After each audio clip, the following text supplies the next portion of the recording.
On Monday, April 21st, 2025, Russian President Vladimir Putin declared his openness to direct peace talks with Ukraine.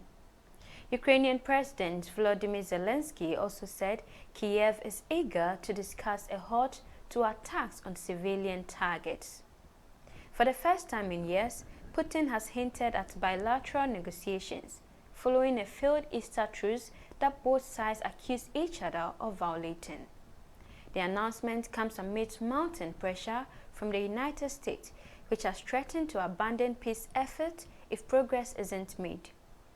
Putin told a state TV reporter that, quote, "We have always talked about this, that we have a positive attitude towards any peace initiatives. We hope that representatives of the Kiev regime will feel the same way." Now, historically, direct talks between Russia and Ukraine have been rare and fraught with tension. The last attempt at peace negotiations occurred in the early weeks of Russia's invasion in February 2022, which ended in stalemate. Since then, the conflict has escalated, with devastating consequences for civilians and infrastructure on both sides. Putin's proposal includes discussions on halting strikes against civilian targets, a move that Ukraine has long demanded. However, skepticism abounds. Critics argue that Moscow's history of targeting civilian infrastructure under the guise of military necessity undermines the credibility of these talks.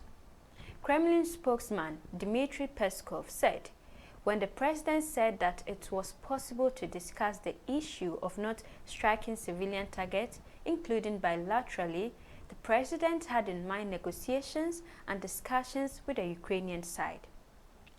Ukrainian President Volodymyr Zelensky has called for an unconditional ceasefire as a starting point for lasting peace. President Zelensky said Ukraine maintains its proposal not to strike at the very least civilian targets, and we are expecting a clear response from Moscow. We are ready for any conversation about how to achieve this, the president said. So what's the catch? Putin's demands reportedly include Ukraine ceding Crimea and committing to permanent neutrality, conditions that Kiev has categorically rejected. Meanwhile, U.S. officials have floated a controversial framework that would recognize Russian control of Crimea, raising questions about the West's role in shaping the outcome. As the world watches, one can't help but wonder, is Putin's newfound positivity towards peace initiatives a genuine shift or a calculated move to buy time and deflect international scrutiny?